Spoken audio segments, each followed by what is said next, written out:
ജില്ലാ അതിർത്തിയിൽ തല ഉയർത്തി കാങ്കപ്പുഴ റെഗുലേറ്റർ കം ബ്രിഡ്ജ് ജലസംഭരണത്തിന് സജ്ജം.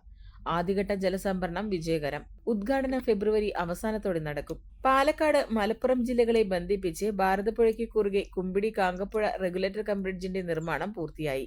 കുമ്പിടിയെ കുറ്റിപ്പുറത്തോട് നേരിട്ട് ബന്ധിപ്പിക്കുന്ന പാലം ഫെബ്രുവരി അവസാനത്തോടെ ഉദ്ഘാടനം ചെയ്യാനാണ് തീരുമാനം. 102 കോടി രൂപ ചിലവഴിച്ചാണ് 418 മീറ്റർ നീളവും 11 മീറ്റർ വീതിയുമുള്ള റെഗുലേറ്റർ കം ബ്രിഡ്ജ് നിർമ്മിച്ചിരിക്കുന്നത്. 28 ഷട്ടറുകളോട് കൂടിയ റെഗുലേറ്റർ ജലസംഭരണത്തിനും ഗതാഗതത്തിനും ഒരുപോലെ സഹായകരമാകുന്ന തരത്തിലാണ് രൂപകൽപ്പന ചെയ്തിരിക്കുന്നത്. ആദ്യഘട്ടത്തിൽ ഷട്ടറുകൾ അടച്ച് ജലം സംഭരിച്ചത് വിജയകരമായെന്ന് അധികൃതർ അറിയിച്ചു. 2022 ഒക്ടോബറിൽ ആരംഭിച്ച നിർമ്മാണം 2025 മെയ് 31-നകം പൂർത്തിയാക്കുകയായിരുന്നു ലക്ഷ്യം. ഇടയ്ക്കുണ്ടായ സാങ്കേതിക കാലാവസ്ഥ ഭൂസംബന്ധമായ വെല്ലുവിളികൾ കാരണം പ്രവൃത്തി അല്പം നീണ്ടുപോയെങ്കിലും പദ്ധതി യാഥാർത്ഥ്യമായത് പ്രദേശവാസികൾക്ക് ആശ്വാസമായി.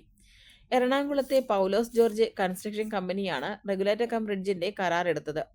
പദ്ധതിക്കായി കുമ്പിടി ഭാഗത്ത് 107 പേരിൽ നിന്ന് 82.5 സെന്റും കുറ്റിപ്പുറം ഭാഗത്ത് 41 പേരിൽ നിന്ന് 58.78 സെന്റും സ്ഥലവും ഏറ്റെടുത്തിട്ടുണ്ട്. പാലക്കാട്, മലപ്പുറം ജില്ലകളിലേക്കുള്ള ജലസംഭരണവും ടൂറിസവും പദ്ധതി ലക്ഷ്യമിടുന്നുണ്ട്. റെഗുലേറ്ററിനെ ചുറ്റി രൂപം കൊള്ളുന്ന ജലാശയം വിനോദസഞ്ചാര കേന്ദ്രമായി മാറാനുള്ള സാധ്യതയുമുണ്ട്. ഇതോടെ ടൂറിസം രംഗത്തും വൻ സാധ്യതകൾ കൈവരും.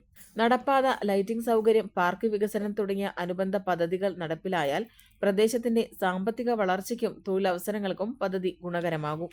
പെണ്ണ് കുതിക്കും പെണ്ണിനെ കുതിപ്പിക്കുന്ന കനക ഘടകാഭരണങ്ങളുടെ കമനീയ ശേഖരവുമായി പട്ടാമ്പി പട്ടണത്തിന്റെ Kanaka Kottaram Manukkas gold and diamonds, Manukkas tower, railway over ബ്രിഡ്ജിന് സമീപം മെയിൻ റോഡ്, പട്ടാമ്പി.